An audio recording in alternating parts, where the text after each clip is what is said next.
This program is sponsored by Numbers USA. Warning, the following program has been rated T for truth. You can't handle the truth. Oh, we think you can.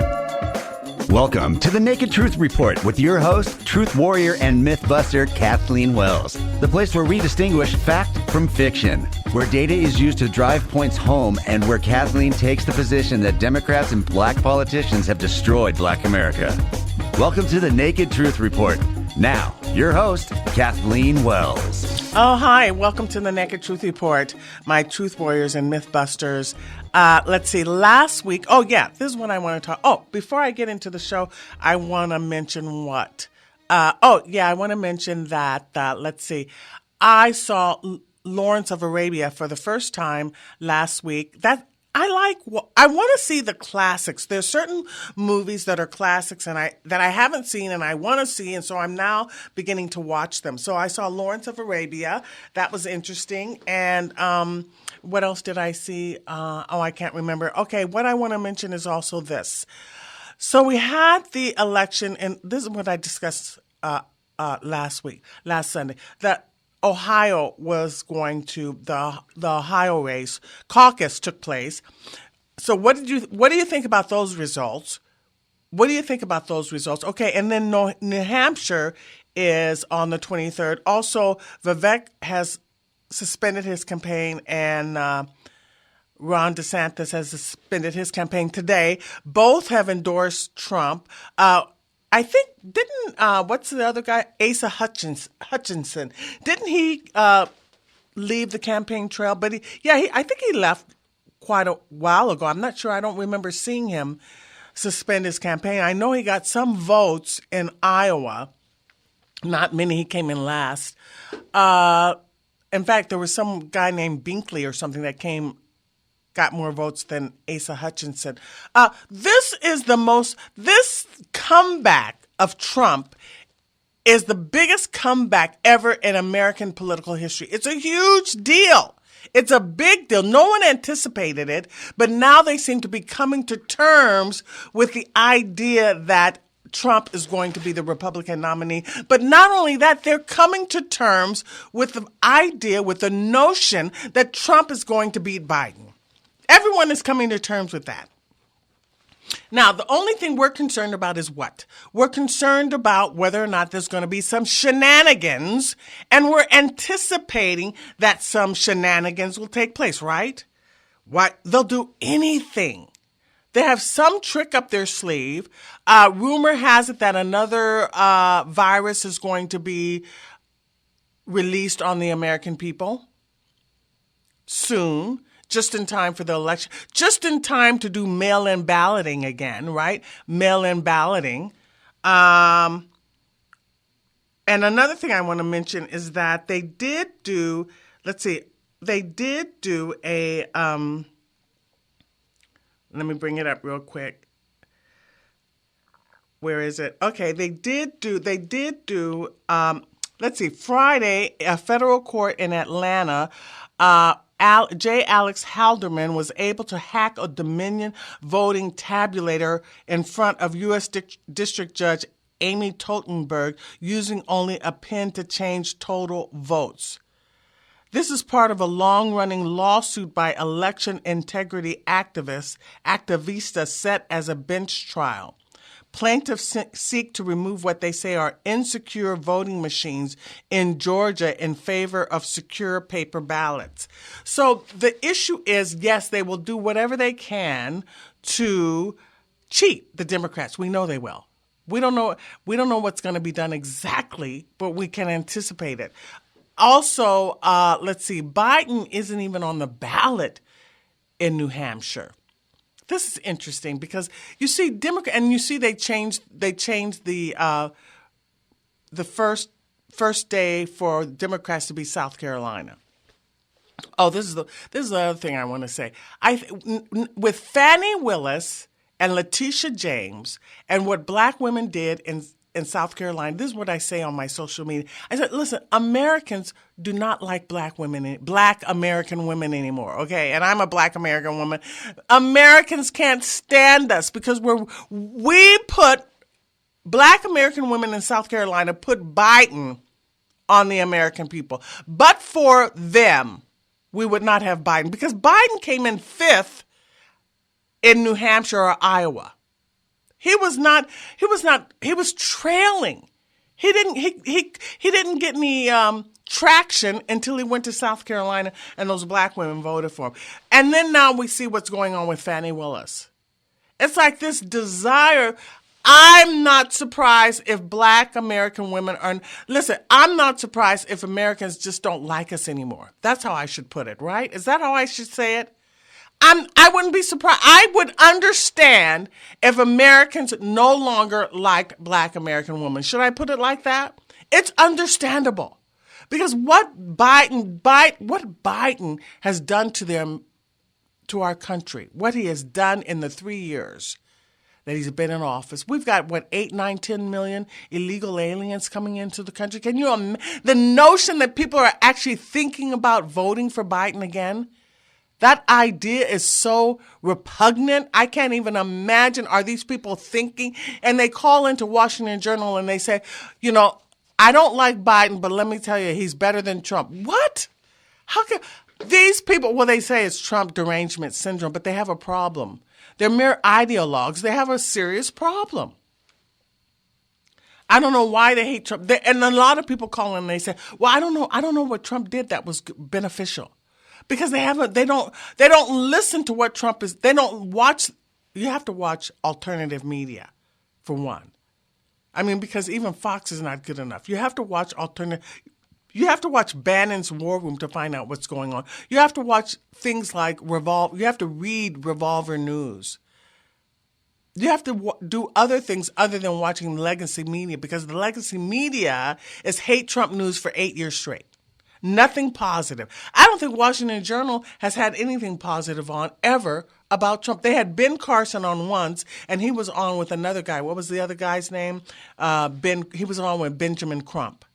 Ben Carson wasn't even on by himself. So it's hate Trump news for 8 years straight, and look what's happening. This is why I say it's the biggest comeback in history. Everyone counted Trump out. I mean, I got to tell you, Trump has so much energy. I've been watching the rallies in New Hampshire. He is unbelievable. He's like the MAGA man. He has a battery pack in his. He's 77 years old, even though Nikki Haley puts 3 years on him and always says he's 80. But he has so much energy, and he's so focused, and the guy, you got to love him. He's not interested in working with the establishment. And now they know how to drain the swamp. Let me tell you, when they went in there the first 4 years, those guys didn't know all the players. You have thousands of people in the administrative state that are screwing things up, that will never abide by any policies. They will never go along with policies that American first policies. And there's one case before the Supreme Court now that is about dismantling the administrative state. I think it's a case where fishermen the EPA is going to charge fishermen an additional $70 or something like that per catch or per day or something like that. It's a burdensome regulation. And now the Supreme Court has that case before them where they can discuss whether or not I think it's called the Chevron doctrine, giving deference to the administrative state. So the administrative state is like the EPA and the CDC. So the administrative state it's tyranny. Why is it tyranny? Because they have all three branches they embrace. They assume all three branches, the legislative, judicial, and executive branch. They can interpret the rules, they can apply them, they can interpret the regulations, they can apply the regulations, and they can execute the regulations. So this case that is with the Supreme Court now is asking the question whether or not that the administrative state, the EPA, should be able to interpret a regulation when it's ambiguous. Yet you see, they write the regulation sort of broad, and then in its application, the Chevron case gave the administrative state the abilities to actually interpret how the regulation is applied. So this is before the Supreme Court now, and this will be a huge deal. And presumably that now that we have conservative judges, and particularly Gorsuch, he's aware, I hear this, that Gorsuch is aware that the administrative state is the problem. And this is why Trump couldn't go in the first 4 years. And in fact, even Reagan said he wasn't able to dismantle the administrative state. This is because the administrative state, that's part of the swamp. Okay? And it's like thousands of employees that will never do America first. And you got to get rid of them. You got to get rid of them. And you also have to get rid of, and Kash Patel has talked about this, you have to get rid of the DOJ, and you have to get, I think Vivek talked about it also, you have to get rid of the DOJ and the FBI. They're swamp creatures also. These people you have to clean it out completely. So this is why this time when Trump gets into the White House, he knows what needs to be done exactly. No establishment politician, which is who? Ron DeSantis and Nikki Haley. No establishment politician is going to go up against the administrative state, is going to go up against the deep state. They're not going to do it. They haven't been able to do it. They won't do it. It hasn't been done. Even Reagan I said that Reagan talked about the fact that he couldn't dismantle the administrative state. So these are unelected bureaucrats who are ensconced in the system, and they don't embrace an America First narrative or agenda. Okay? And so this is why this is the biggest comeback, because now Trump knows what has to be done exactly, and he will have people. In fact, that's what Project 2025 is about. Project 2025 is having people, not DC establishment folks, not swamp creatures, but people who embrace the America First agenda in the administration. So now we know with 100% certainty that Trump will win, but will he win? Because as I said before, if Trump gets 100, Biden will get 100 plus 1 because of cheating, right? So will the cheating still go on or not? That's the question. Let me bring up something that I wanted to mention, that what's been going on regarding debunking the media's claim that all of the Trump's 2020 election challenges were baseless. An election integrity review conducted on 92 court challenges filed over the 2020 election found that a clear majority of the cases decided on the merits were ruled favorably for the plaintiffs, particularly the Republican Party and the Trump campaign. The election review noted the cases decided on the merits and those that were dismissed for lack of standing or other procedural issues. Some non-merit reasons for stopping lawsuits from going forward are, for one, A, standing, B, time latches. Latches means it's too late, the timing isn't right. 3, judicial authority or jurisdiction. And 4, moot. Moot meaning that the issue is no longer justiciable, it's no longer an issue. The list of court cases decided on the merits, meaning the plaintiff was able to argue the facts of the case and, if applicable, given opportunity to present evidence via discovery, as well as the links to the cases can be found below. Okay. Anyway, you want to go to Arizona Sun-Times reporter at RACH -IC. This is a compilation of all the 2020 election challenges and what became of them. Despite the mainstream media lies. Remember, they always say, I cannot stand Trump haters because they have superficial and shallow knowledge. They never have the details, and the media is the ones that puts those superficial and shallow narratives out there, and then everyone latches onto it and say, this is true, and it's not true.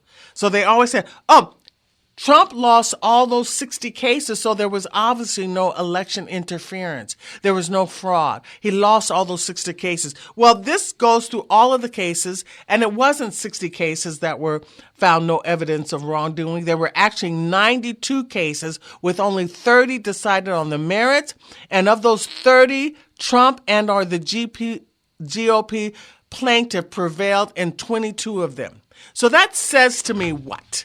That says to me that, yes, there is an issue with interference in the elections.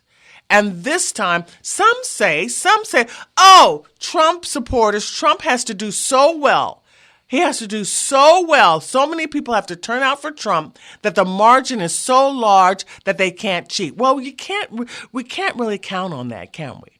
We don't know for sure that's going to happen, although it should happen. But we don't. This is why we have uncertainty and we're concerned, because we believe there's no way that Trump should not win, given what we're experiencing now with the Biden administration. Am I right? I'm right. There's no way that Biden should win. However, he shouldn't have won in 2020. He didn't get those 81 million votes in 2020. We don't believe that, do we? I don't believe that.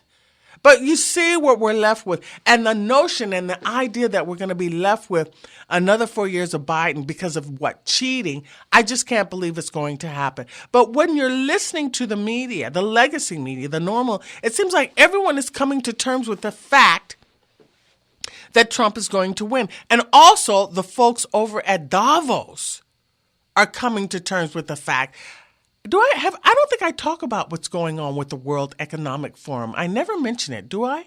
I don't think I've discussed that. That's something that is important and that we should discuss because it's a big deal.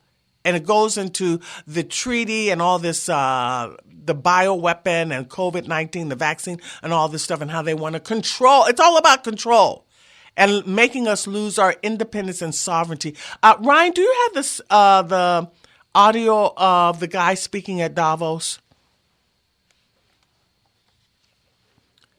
Okay, thank you. So this is, let's see, what is his name? He's the president of the Heritage Foundation, and I can't remember his name off the hand, but he's speaking at Davos, and I think this is an excellent thing. Also, Kevin Roberts is his name, president of Heritage Foundation. Also, I want to mention that, Schwab walked out when the Argentinian president was speaking because he was talking about how the globalists, what's the Argentinian president's name? Javier Milei, I think that's his name. He was talking about how the globalists are the enemy of the people. But let's listen to this audio of the president of the Heritage Foundation at the World Economic Forum in Davos. And the people come here stand up for his liberal democracy. It's laughable that you would, or anyone would describe Davos as protecting liberal democracy. I'll be candid here because I think I've been invited here to be candid. Elites tell us that open borders and even illegal immigration are okay. The average person tells us in the United States that both rob them of the American way of life. Elites also tell us that public safety isn't a problem in big American cities. Just travel to New York or Washington or Dallas, Texas. The average person will tell you that the lack of public safety damages not just the American way of life, but their life. Elites tell us that we have this existential crisis with so-called climate change. The solutions, the average person know, cost more human lives, especially in Europe during the time that you need heating, than do the problem and the problems themselves. The fourth, China. The number one adversary, not just to the United States, but to free people on planet Earth. Not only do we at Davos not say that, we give the Chinese Communist Party a platform. And fifth, as we sit here, another supranational organization, the World Health Organization, is discussing foisting gender ideology upon the global South. These are practices that are under review, if not being rejected, by countries in Northern Europe. The new president, especially Vice President Trump, will, as you like to say, trust the science. He will understand the basic biological reality of manhood and womanhood. And do you know why? Not because of retribution, not because he's a dictator, but because he has the power of the American people behind him. Let me just correct the slight assertion you made there. We want Ukraine to win. We want to see Ukraine win with a lot more help from European allies. I think the United States has a role. Heritage has been clear about this for 2 years now, that there is a world in which we support military aid for Ukraine. Our first obligation in foreign policy is to look at it through the lens of what's best for the American citizen. Joe Biden has done a god-awful job in articulating what that is. The kind of person who will come into the next conservative administration is going to be governed by one principle, and that is destroying the grasp that political elites and unelected technocrats have over the average person. And if I may, I will be candid and say that the agenda that every single member of the administration needs to have is to compile a list of everything that's ever been proposed at the World Economic Forum and object all of them wholesale.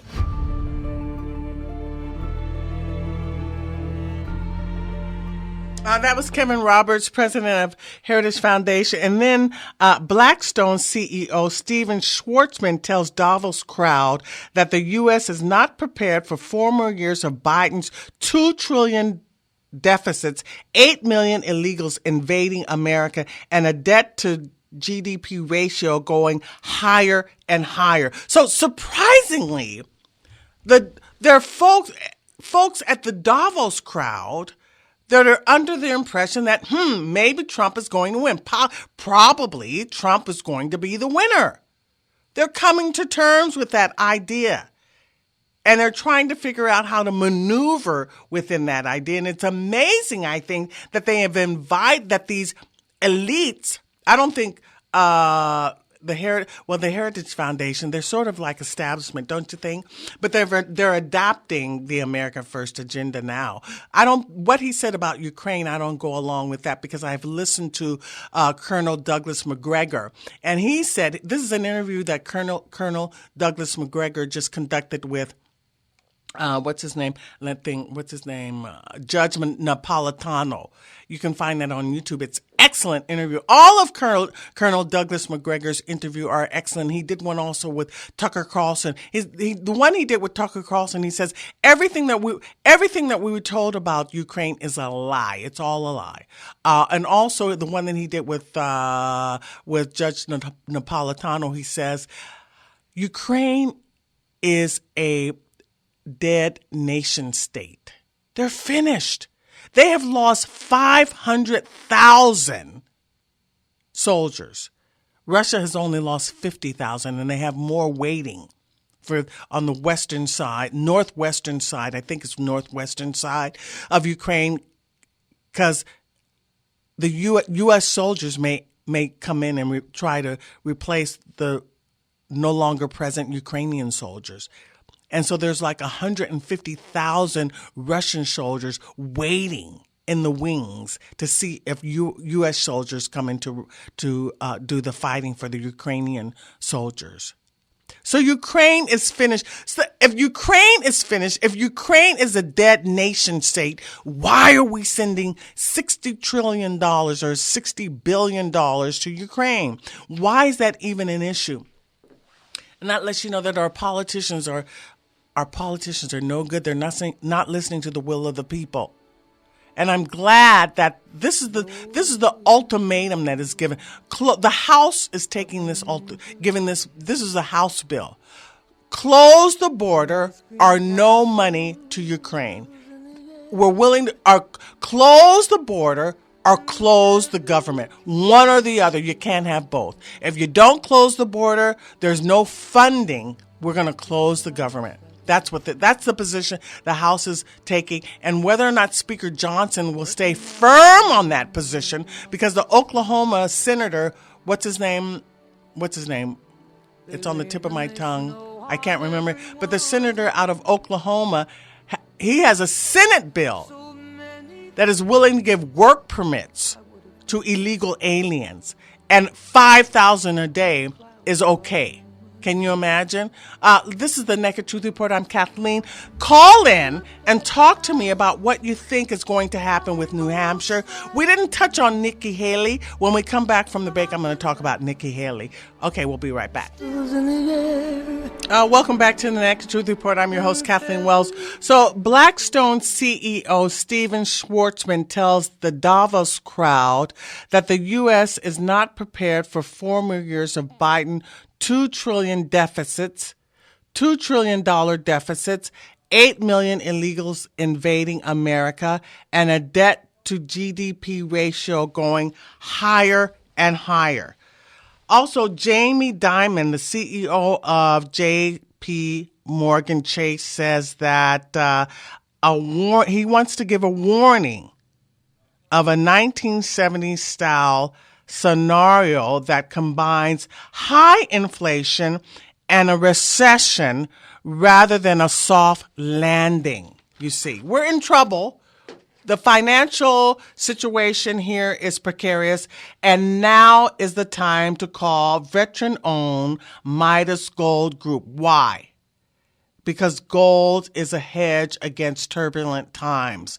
One thing is guaranteed, I'll tell you, like the sun shines every day, one thing we know for sure, 2024 is going to be a year of massive political and economic turbulence. What the world's oligarchs have in store for us is being discussed right now in Davos. You see, and you see that these financial experts are giving a dire warning to the Davos crowd. So to find out why gold has been a hedge against times of turbulence for the last 5,000 years, what forces drive that, give our friends at veteran-owned Midas Gold Group a call at 805-601-6000.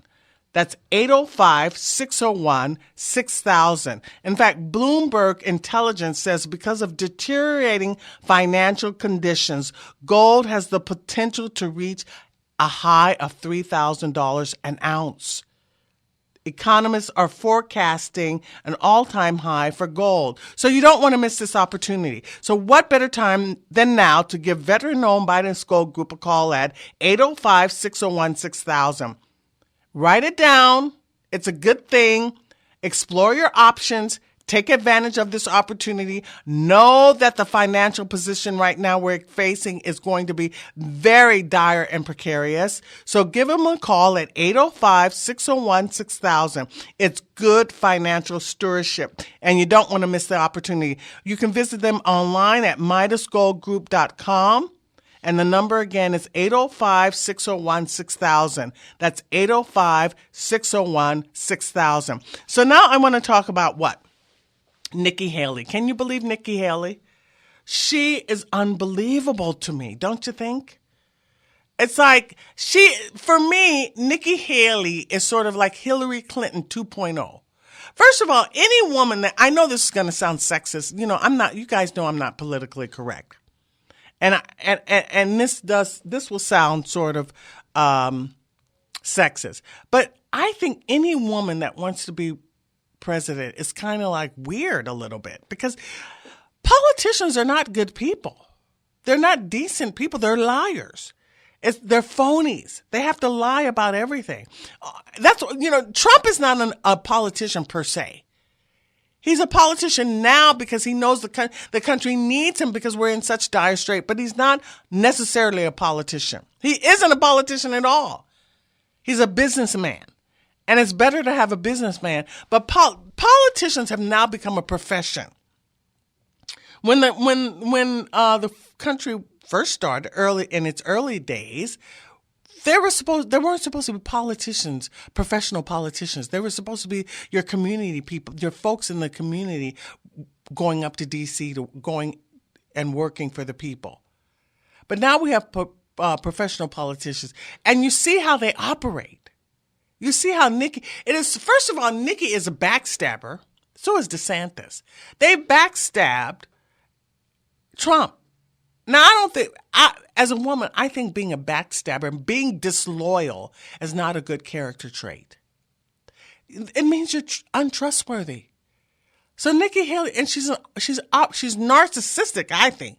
It's all about her. And she's opportunistic. She's all about her. Women who are this ambitious, I don't trust. And this is why I think people don't like Hillary Clinton. It's like, why are you so ambitious? Don't you have something better? Why are you so invested in being the president of the United States? Why are you so invested in being a career woman? I don't get it. Do you? I mean, I'm just not that ambitious. And if I wanted to pursue something to be really ambitious with, it would not be a politician, because that's like a lying profession. You're like lying all the time. And you're not serving the people. You're serving special interests. You're not really doing a benefit for the American people. Do you see? So I don't see how women, at least my personality, my character, that's why it's called the Naked Truth Report. My character couldn't do this. I couldn't do anything like this because, oh, wait a second. Oh, anyway, I couldn't be a politician because I don't see any phone calls. But anyway, I couldn't be a politician because it would require someone to lie constantly. And I'm the kind of person, lying is not my thing. I don't dig it. And that's why I said the show is called The Naked Truth Report, because I'm like a truth teller. I love the truth. When people lie, I'm so turned off by it. I really don't like liars, not at all. So the other thing I want to talk about is I talked about Nikki Haley. I wanted you to call in and say what you think is going to happen with the New Hampshire race. Do you know how do you think that's going to play out? And do you think that it will actually be a good thing that Nikki stays in the race? She's not going to win. Oh, this is the other thing I want to mention. With South Carolina, she's not even winning her state where she was governor. Can you imagine not even winning her state? Isn't that ridiculous?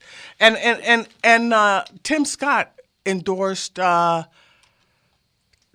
and also the guy who was the lieutenant governor under Nikki endorsed Trump. I think Trump has over 100 endorsements from South Carolina. Nikki has something like 30 or something like that. But I just don't like the woman. Anyway, let's take a call now from Carlos. Hi, Carlos. Welcome to the Naked Truth Report.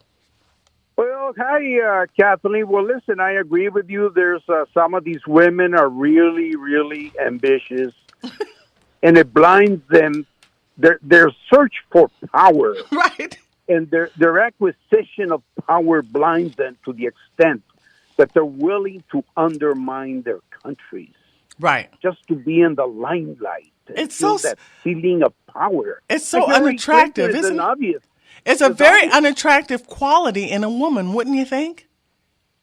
Yes, it is. And I think it's more prevalent in women right now because they haven't been that prevalent in politics.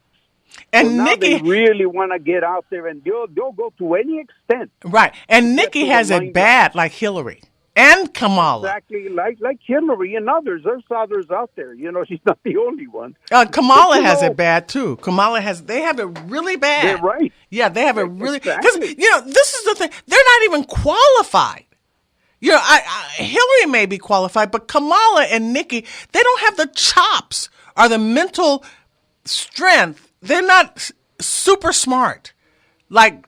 I think, and be careful because we may get Michelle Obama. We don't know that yet, you know? Yeah, I've heard that.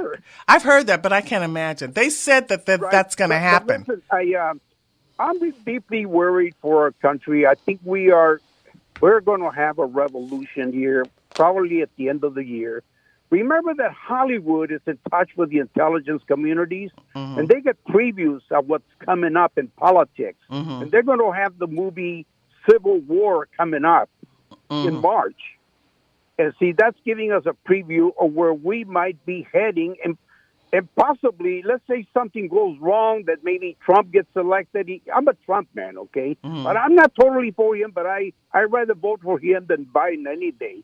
But if he gets elected, the left and the communists are going to galvanize all these groups that feel they've been maligned, and they're going to galvanize them to the point of anarchy and the suspension of our civil liberties. Because remember, since the time of Karl Marx, they've had that vision of creating anarchy across the world where all governments would be destroyed and then we would live happily ever after. You know what I mean? So, and also another thing, you asked, why is Biden sending so much money to Ukraine?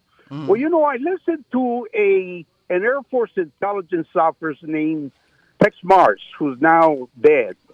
But he was in an interview back in 2015. And he mentioned that this whole thing about Ukraine was leading towards the buildup of a new home for the Jews, the destruction of Ukraine so they could rebuild it. Remember what Zelensky said, we're going to rebuild Ukraine to make it in the model of Eretz Israel, the greater Israel. But I don't think that's where this may be going. Oh no, I don't think that's possible. I think Israel is Israel. Netanyahu wants a greater Israel. I don't think that's going to happen. They're not going to Zelensky has said the same thing. Say that again. Zelensky said the same thing. Greater Israel. See, all these people are in cahoots. They're not going to send Israelis to Ukraine. You know what? That's not going to happen. Not if Israel gets destroyed with this third world war we probably might have. It could get destroyed, and they say, well, we have a second option.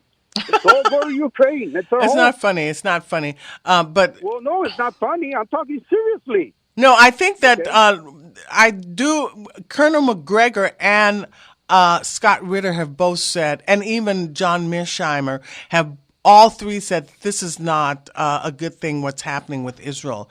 It doesn't look good for Israel. What's happening? And it's a globalism thing. You see, I think Netanyahu is playing into the hands of the globalists, of the ruling elites, the political elites. Well, they're the ones that want the emergence of the Antichrist, and in order according to their diabolical viewpoints, Netanyahu's, in order for the Antichrist to appear, the world has to be embroiled in terrible, terrible chaos. Well, the world is on fire now, and this whole thing that's going with the Houthis is not good either. Well, we're being driven into a third world war, see? And even Trump said that it's 30 days for Iran to get a nuclear weapon or nuclear, what did he say, plutonium? I can't remember what it is. But Iran is on the verge of getting a nuclear weapon. Yes. Trump said that in New Hampshire. And really ask yourself. Like 30 days or something. Huh? Why shouldn't they have it? Israel has them. Why shouldn't Iran have them? I'm not for war or nuclear. I'm not endorsing war, but Israel gets a special treatment all the time. Well, but things are getting out of control. That we know. The world is getting out of control, spinning out of control, on fire. These things would not take place, would not be happening if Trump were in office. And this is why the globalists didn't want Trump in office. The deep state, the CIA, and all that stuff. And I do agree. Things would be better with Trump. Okay, we wouldn't have the inflation we have. We wouldn't have these wars. Massive illegal immigration problem. Yeah, we'd have the wall built. This is all the new. This is all the new world order business. But they've come to terms with the fact they're talking at Davos. They were talking like, okay, we've come to the terms with the fact that Trump is going to win now. Presumably, I guess the cheating isn't going to be happening, and they've come to terms with that idea that Trump is going to be the next president. And so, how can they maneuver within that? That's what they were discussing at the. Even Jamie Dimon said that, he was even giving a good spin on Trump. Trump was right. You shouldn't, this was on CNBC. You shouldn't criticize Trump supporters. That's not a bad look, bashing them. And Trump was right about a lot of the issues like illegal aliens and all that stuff and the economy, you know. Well, yes. And of course, you know, there are people who will no matter what happens, they will support Biden and the left. Right. Because of their pure hatred for white people. Right. There's people that, I hate to say it, but there's a lot of black people, a lot of Latinos that just for pure hatred, really. I got a sister like that. I got a sister who's Latina, and she hates Trump. She won't listen to reason just because of some statements that he made. She hates him. Says, "Oh, that white guy," Right. They're just very narrow-minded, very superficial in their thinking, and also white liberals hate Trump. They just hate him vehemently. They just hate. Yes. It's they're venomous. Their hate is so strong. They will vote for Biden, and they will go into New Hampshire and be independent and vote for Nikki Haley just because they hate Trump. All of those certain elements that fund the white liberals, also like George Soros, and some of those elements that are really part of the New World Order. See, they want to create chaos, right, on all sides. I think out of chaos will come the New World Order. Yeah, they have to create chaos all over the world. Have the ashes, the world in ashes, and then they say, okay, now we can rebuild it. Right. I think that's true because Noor bin Laden speaks on the Steve Bannon show. She's out at Davos and she's talking about that. Yes, they want to be in charge of our medical. They can determine when there's a medical emergency at any time and have the remedy for that medical emergency. They can be and you see Ebola. There's an Ebola outbreak in Colorado. Okay. So and another pandemic is coming. We can anticipate it in time for the election. Okay. Let me take a call now from G. Hi, G. Welcome to the Naked Truth Report. Miss Wells, how you doing? I was trying to call you last week and you've been off the past few weeks. First of all, big shout to big heavy hitter Carlos, my man, even though I disagree with a lot of stuff, him and you, but shot goes out to him. Listen, before I get to what I was going to say, I know you got it on your screen right there about Ilan Pape you mentioned last week. I want to expound on that, but before I do, first of all, we're already in World War III. It started a long while ago. Second of all, actually it's World War IV because the real First World War was during the 1750s when the 7-Year War was going on in so-called George Washington, and then that was the First World War. Third of all, people don't understand. They mentioned that they're going to have, first of all, I'm not from here, so I'm from Iran, I'm Muslim. But when they say we're going to have another civil war, even 100 years ago, it wasn't a civil war just for here. England and France had their hands in it. That's 100 years ago with no technology and all that. Now, it's going to be, it's not just going to be here, it's going to be worldwide. Now, as far as the woman, I agree with you and Carlos. As far as the woman, it's not just women, and it's not just politics, president. It could be a prison guard, it could be a cop, it could be not just here, anywhere in the world. It could be a gang member. Anytime you're like not of the the majority, you're going to have to prove yourself more if you're a female, if you're of color, even if you're, a minority organization and you got white people in there, you're going to have to prove yourself more just to prove that you're quote unquote down. You're saying they overcompensate. They overcompensate. And I think that's true about Nikki. She's definitely, and Hillary. They both overcompensate. Both Hillary and Nikki are warmongers, okay? There you go. Mm-hmm. Exactly. Now listen, I want you not to pigeonhole yourself. You talked about, first of all, it's a great idea to have Ilan Pape on. You said he wasn't returning your calls and stuff. No, that's Miko Pellet. That was Miko Pellet. Miko Pellet. Yeah. What's it called? This is what I was going to say. That's a great idea, but, and of course, and also breaking it, if you were to play the tape and then get our opinions to call in.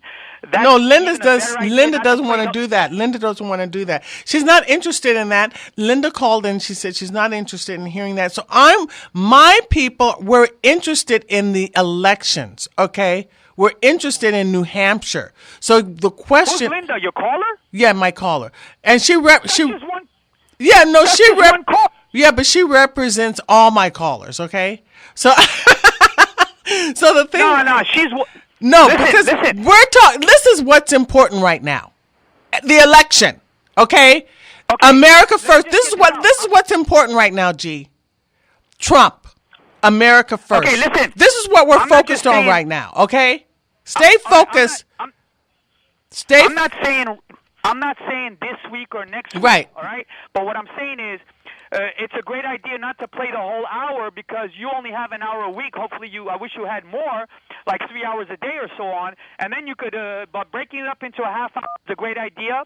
Also, Linda does not represent all your callers. She's one person. Also, you don't have to pigeonhole yourself just with Miko Pele. You got Elon. You got Elon Pape. You got Gideon. No, I know all those people. I don't even want to. I know all those people. I know all those people. Gordon Livy. I know all those people. I want to stay. You got Roger. You got Roger. I know, but I don't want to talk about that. We're talking about. Okay, let's go to the next caller, Gregory. Hi, Gregory. Welcome to the Naked Truth Report. Good evening, Will. A few things. I'd like to put this out to you. First of all, I hope you could have a chance to invite President Trump onto your airwaves. I've never heard him. Maybe you have at one point. That's point number one. Point number two, here's the acronym, ROAR. Translation, Return on Arrival Retroactively. That's specifically aimed at a campaign effort for Mr. Trump to return the illegals that have come to this country illegally. That's Operation Roar. And secondly, start the deportation. President Trump said he would do this, and there is precedent for doing this. Go back to President Eisenhower. There may have been other issues that brought this to the fore, but there is precedent for doing this. Right. And Biden, I knew what is going on now was going to happen because, for one thing, the press would not come out and really, and get some clear, straight answers as to what he was going to do if he got into the office. Oh, and, call back. last of all, Call back next week, Gregor. We ran out of time. When we come back next week, we're going to talk about the New Hampshire results, okay? Let's stay focused on America first. We'll be back next week. Thanks. Bye. Numbers USA is the largest grassroots advocacy organization in the United States with over 8 million members and supporters. Numbers USA's sole focus is immigration, and it believes better immigration policy is both needed and possible. Founded solely by author Roy Beck in 1996 to champion the recommendations of the National Commission on Immigration, chaired by civil rights icon Barbara Jordan. In his latest book, Back of the Hiring Line, Roy Beck clearly shows how high immigration has, in wave after wave, adversely and disproportionately impacted Black American jobs and wealth. Today, America is faced with an unprecedented influx of illegal immigrants flooding into our country by the millions. This influx disproportionately impacts Black Americans, as well as first-generation Latino Americans and legal immigrants lawfully pursuing naturalization. Numbers USA continues to advocate for sensible immigration policies that ensures American safety, promotes economic fairness while protecting the environment and quality of life. To get a copy of Roy's book, Back of the Hiring Line, visit backofthehiringline.com or on Amazon and learn more about Numbers USA. Take action and get involved now by logging on to numbersusa.com. That's numbersusa.com.